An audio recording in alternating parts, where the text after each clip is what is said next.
नमस्कार दोस्तों, मैं विजयपाल एक बार फिर से स्वागत करता हूं आप सभी का आपके अपने channel simple maths for you में। दोस्तों, आप सभी का स्वागत है। और ये जो चैनल है मैथमेटिक्स का, ये बनाया गया है मैथमेटिक्स की नॉलेज को आप सभी तक पहुंचाने के लिए। और आप सभी के सहयोग से हम अपने उद्देश्य में काफ़ी हद तक कामयाब भी हुए हैं। इसी सीरीज़ में, इसी कड़ी में हम आज का वीडियो लेकर आपके सामने फिर से प्रस्तुत हैं। चलिए शुरू करते हैं। आज का जो वीडियो है वो कोऑर्डिनेट ज्योमेट्री यानी जो निर्देशांक ज्यामिति का वीडियो सीरीज हमने स्टार्ट की थी। 3 लेसन उसके हमने देख लिए थे। क्या होती है निर्देशांक ज्यामिति, क्या होते हैं निर्देशांक, 2D 1D 3D ये क्या होता है, इनके बारे में हमने पढ़ा था। 2D समतल के बारे में हमने पढ़ा था, 3D स्पेस के बारे में भी हमने पढ़ा था पिछले वीडियोज़ में। तो यदि आपने वो वीडियोज़ नहीं देखे हैं तो आप पहले वो वीडियोज़ देख लीजिए ताकि आपको उसके बाद से कंटिन्यू समझ में आए। आज से हम शुरू करने जा रहे हैं उनके सूत्र, और कैसे सूत्र होते हैं, कैसे काम करते हैं, क्या सूत्र हैं, कैसे बनते हैं, वो सब हम आज के इसमें देखेंगे।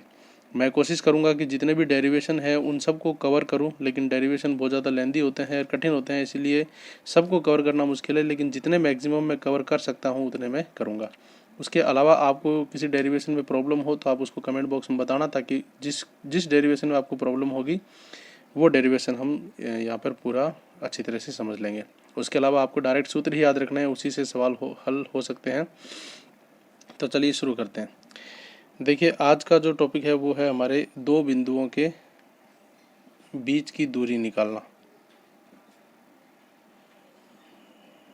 दो बिंदुओं के बीच की दूरी निकालना। ठीक है, अब बीच की दूरी कैसे निकलती है? देखिए, सपोज करो कि आपको एक ये बिंदु दे रखा है और एक ये बिंदु दे रखा है। ठीक है, और आपको बताना है इन दोनों के बीच की दूरी कितनी है। तो ये कैसे निकालते हैं? कोऑर्डिनेट के माध्यम से, ताकि हम इसको सीख सकें। और सबसे पहले मैं इसका अनुप्रयोग बता देता हूँ। सबसे पहले मैं इसका क्या बता देता हूँ, अनुप्रयोग बता देता हूँ। इसका अनुप्रयोग क्या होता है? आपने क्रिकेट मैच देखा होगा। क्रिकेट मैच में जैसे ही बॉलर बॉल फेंकता है, जैसे ही बॉलर क्या करता है, बॉल फेंकता है, बॉल फेंकने के तुरंत बाद नीचे स्क्रीन पर उसकी स्पीड लिखी हुई आ जाती है। बॉल फेंकने के तुरंत बाद नीचे उसकी क्या लिखी आ जाती है? स्पीड लिखी आ जाती है। अब वो स्पीड कैसे नापते हैं, हाथों हाथ वो स्पीड कैसे निकल जाती है, कैसे कैलकुलेट होती है? तो उन सब में कोऑर्डिनेट का उपयोग होता है। पूरा जो ग्राउंड होता है, पूरा जो ग्राउंड है उसको कोऑर्डिनेट्स में बांटा हुआ होता है। और जहाँ से बॉल खिलाड़ी के हाथ से छूटती है और जहाँ से बल्ले पे लगती है, उन दोनों पॉइंट के कोऑर्डिनेट्स के बीच की दूरी निकाल के और कितना टाइम लगा वो निकाल के उसकी स्पीड कैलकुलेट कर लेते हैं। तो ये सबसे अच्छा उदाहरण है, ये सबसे अच्छा एक एग्जाम्पल है कि कोऑर्डिनेट्स हमारी जो है वो किस तरह से काम आती है और किस तरह से हमें हमारे जीवन को ये उपयोगी बनाती है। तो चलिए हम देखते हैं। आज जो हम देखेंगे वो देखेंगे हम 2D में, और नेक्स्ट वीडियो में मैं आपको 3D में दूरी निकालना भी बता दूंगा। देखिए, 2D में जो है, या हम कहें कि द्विविमीय में, तो इसके लिए सबसे पहले हमें क्या बनाना पड़ेगा? द्विविमीय समतल बनाना पड़ेगा, जो हमने पिछले वीडियो में देखा था। देखिए, द्विविमीय समतल बनाने के लिए एक लाइन ऐसी, एक लाइन ऐसी। ठीक है, ये आपने बना दिया। और यहाँ पर आपको लिखना है एक्स, ये ओ, ये एक्स डैश, वाई ओ और वाई डैश। यहाँ पर हमेशा इस लाइनों को आपको ऐसे तीर का निशान बनाना है। क्यों तीर का निशान बनाना है? क्योंकि ये जो है यहाँ पर अंत नहीं होती, ये आगे कंटिन्यू रहती है आगे तक, ये आपको बनाना है। ठीक है, अब सपोज करो मैंने यहाँ पर एक बिंदु माना, ठीक है, और यहाँ पर मैंने एक दूसरा बिंदु मान लिया। ठीक है, ये जो है बिंदु, इसके मैंने निर्देशांक मान लिए x1 और y1। ठीक है, और इसके मैंने निर्देशांक मान लिए x2 और y2। ठीक है, अब यहाँ पे एक बात ध्यान दो, यहाँ पर जो वैल्यू है वो 1 2 3 कुछ भी आ सकती है, लेकिन सूत्र निकालने के हिसाब से हमने यहाँ पे x1 y1 मान लिया।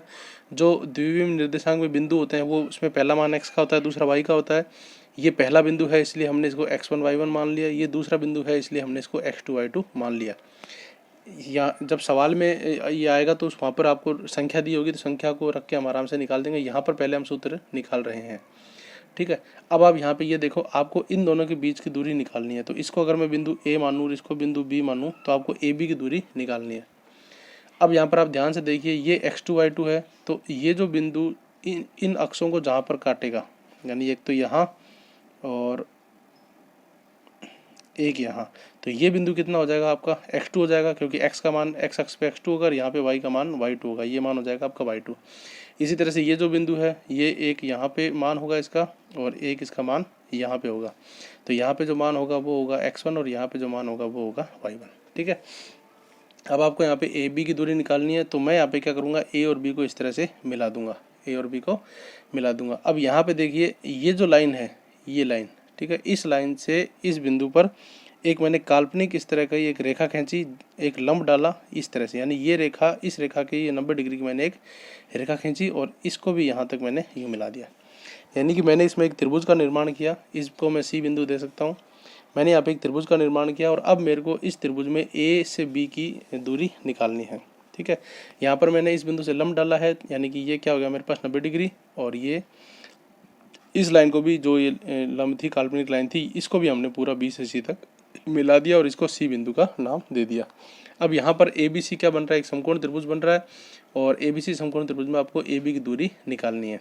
ठीक है, अब यहाँ पर आप ध्यान से देखिए, ये बिंदु कितना है y1 और ये बिंदु कितना है y2। तो यदि आपको y2 ये बीच की दूरी निकालनी है तो आप क्या करोगे, y2 में से y1 को घटा दोगे, y2 में से y1 को घटा दो, क्योंकि y2 जो दूरी है वो इस जीरो से है, ये पूरी y2 है और ये बिंदु y2 है, ये y1 है। तो यदि आप y2 को y1 में से घटा दोगे तो आपके पास ये जो दूरी आएगी वो कितनी आएगी, y2 माइनस y1। और ये जो दूरी है, ध्यान से देखना, ये जो दूरी है यही दूरी इसके बराबर है, मतलब ये जो दूरी है और ये दूरी क्या होगी, बराबर। तो ये जो दूरी है इसका मान आएगा y2 माइनस y1। और इसी तरह से यहाँ पर देखें तो ये जो दूरी है ये x2 माइनस x1 होगी, x2 में से x1 को घटाओगे तो ये दूरी इसके बराबर होगी, यानी ये जो रेखा है इसका मान भी आपके पास क्या आएगा, x2 माइनस x1। ठीक है, अब यहाँ पर थोड़ा सा कंस्ट्रक्टेड हो रहा है बिल्कुल, मैं इसको, इस त्रिभुज को मैं बड़ा करके अलग से यहाँ पे बना लेता हूँ। यानी आपके पास एक ऐसा त्रिभुज है, इसकी आपके पास मान आ गया x2 माइनस x1, इसका मान आपके पास आ गया y2 माइनस y1, ये है a, ये है c, ये है b, और a b की वैल्यू आपको निकालनी है, ए बी का मान आपको निकालना है। ठीक है, ये जो त्रिभुज था, इस त्रिभुज को मैंने यहाँ पे बनाया और इस त्रिभुज से आपको ए बी का मान निकालना है। अब आप यहाँ पे ध्यान से देखिए, जो ए बी है वो क्या है, इस त्रिभुज में ये बन रहा है एक समकोण त्रिभुज, तो ए बी हो जाएगी कर्ण यानी हाइपोटेनियस, ये हो जाएगी बेस और ये हो जाएगी परपेंडिकुलर यानी लंब, ये आधार, ये लंब और ये कर्ण। और पाइथागोरस प्रमेय का उपयोग करके आप ए बी का मान आराम से निकाल सकते हो।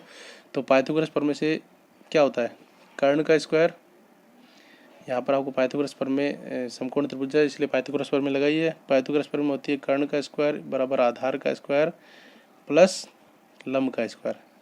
ठीक है, यहाँ पे आप बेस का स्क्वायर या परपेंडिकुलर का स्क्वायर भी लिख सकते हो इंग्लिश में। अब कर्ण का आपको ज्ञात करना है, तो यहाँ पे कर्ण क्या है, ए बी की वैल्यू ही आपको ज्ञात करनी है, ए बी स्क्वायर। आधार कितना है यहाँ पे, आधार यहाँ पे है x2 माइनस x1, तो ये हो जाएगा x2 माइनस x1 का स्क्वायर प्लस लंब कितना है, लंब है y2 माइनस y1, यानी ये हो जाएगा y2 माइनस y1 का स्क्वायर, ये। ठीक है, अब यहाँ पे आपको ए बी निकालना है, तो ए बी का जब आप निकालोगे तो ये जो स्क्वायर है ये वहाँ जाके क्या हो जाएगा, स्क्वायर रूट, यानी ए बी का मतलब क्या आ जाएगा, यहाँ पे ए बी बराबर आ जाएगा x2 माइनस x1 का square plus y2 minus y1 का स्क्वायर। ये आपके पास सूत्र आ जाएगा किसका, ए बी का। और ए बी क्या होगी, बीच की दूरी, यानी ये आपके पास दो बिंदुओं के बीच की दूरी निकालने का सूत्र है। अब यहाँ पर x2 x1 क्या है, दोनों बिंदुओं के मान, x वाले मान और दोनों बिंदुओं के y वाले मान। यानी अपन ने शुरू में बिंदु क्या माने थे, x1 y1 और x2 y2। तो इसको हम इस सूत्र को इस तरह से लिख सकते हैं कि दो बिंदुओं, यानी हम लिख सकते हैं कि 2D में दो बिंदुओं के बीच की दूरी,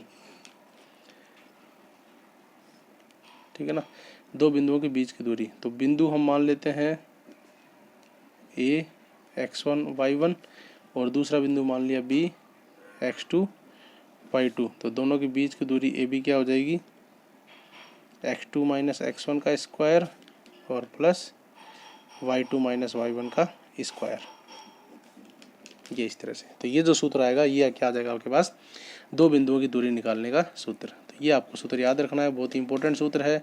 कैसे निकला उसका पूरा डेरिवेशन भी आपको ये ध्यान रखना है। हालांकि डेरिवेशन याद नहीं भी रखोगे तो कोई दिक्कत नहीं है, लेकिन फिर भी आपको पता होना चाहिए कि किस तरह से ये सूत्र निकला है, क्योंकि जब आप बाकी क्वेश्चन हल करोगे तो आपके लिए ये डेरिवेशन बहुत ज़्यादा काम में आएगा। आपको ध्यान होना चाहिए कैसे निकला। तो ये सूत्र आपको याद रखना है। अब इस सूत्र को समझने के लिए एक एग्जांपल हम और समझ लेते हैं कि आपको ए बिंदु तो दे रखा है, सपोज करो 2 और 3, ठीक है। बी बिंदु आपको दे रखा है 5 और -4, ये आपको 2 बिंदु दे रखे हैं, ठीक है। अब आपको क्या करना है, इन दोनों के बीच की दूरी निकालनी है। तो इन दोनों के बीच की दूरी कैसे निकालोगे, यहाँ पर बीच की दूरी का मैं सूत्र लगाऊंगा, ए बी का x2 - x1 का स्क्वायर प्लस y2 - y1 का स्क्वायर, और ऊपर में लगा दूंगा रूट, ठीक है। अब यहाँ पर देखो, अब आप ध्यान से देखो, ये जो बिंदु होते हैं ये x1 y1 होते हैं। मैं इनके नीचे अब छोटा सा लिख लेता हूँ x1 और y1, और ये जो दूसरा बिंदु है ये होगा आपका x2 और y2। अब यहाँ पर x2 - x1 यानी कि इस x2 में से आपको ये x1 घटाना है, यानी कि 5 - 2, x2 का मान 5, x1 का मान 2 का स्क्वायर प्लस y2 का मान -4 माइनस y1 का मान 3। अब यहाँ पर ध्यान रखना प्लस माइनस का, y2 का मान -4 है तो आपने -4 रखा, फिर ये फॉर्मूले वाला माइनस, और x1 का y1 का मान कितना है 3, तो -3 कर दिया, और इसका हो जाएगा स्क्वायर, ठीक है। और ऊपर पूरे का क्या चल रहा है, अंडर रूट। अब इसको आप हल करो तो यहाँ देखो 5 - 2, 5 में से 2 गए 3, 3 का स्क्वायर प्लस, अब यहाँ पे आप ध्यान से देखो कि -4 और -3 दोनों ही माइनस के हैं, तो जब दोनों वैल्यू माइनस की होती हैं तो हमेशा क्या होता है, जोड़। तो -4 और -3 मिलके क्या बन जाएगा, -7, और फिर हो जाएगा इसका स्क्वायर और पूरे का रूट। अब इसको हल करो, 3 का स्क्वायर 9, 7 का स्क्वायर होता है 49, तो -7 का स्क्वायर भी क्या होगा, माइनस का स्क्वायर प्लस हो जाएगा, तो 7 का स्क्वायर 49। इन दोनों को जोड़ दो, 49 और 9 कितने हो गया 58, यानी 58 का रूट ही आपके पास क्या आ गया आंसर। अब यहाँ पर देखिए सेंटीमीटर या वगैरह कुछ ले नहीं रखा कि ये जो बिंदु है ये सेंटीमीटर में है या मीटर में है, वो कुछ नहीं दे रखा, वो तो आप जिस हिसाब से पैमाना मानोगे उस पर डिपेंड करेगा। तो आपको यहाँ पर जब भी आए, अब ये क्या है, दोनों बिंदुओं के बीच की दूरी है, तो यहाँ पर आपको सीधे सीधे इसका क्या लिखना है, उत्तर लिखना है, या इसके पीछे आप इकाई लिख देना। अब इकाई सेंटीमीटर हो या मीटर हो वो बाद में अपने आप लिख जाएगी। ये तो इस प्रकार दो बिंदुओं के बीच की दूरी का ये सूत्र है, और इससे इस प्रकार से दो बिंदुओं के बीच की दूरी निकालते हैं, ठीक है। तो उम्मीद करता हूँ आज का वीडियो आपको समझ में आया होगा। वीडियो को लास्ट तक देखने के लिए आप सभी का धन्यवाद। चैनल पे नए हैं तो चैनल को सब्सक्राइब कर दीजिए, क्योंकि इसी तरह से मैथमेटिक्स के बहुत ही काम के वीडियो मैं आपके लिए लाता रहता हूँ। मिलते हैं बहुत जल्द नेक्स्ट वीडियो में, तब तक के लिए आप सभी का धन्यवाद।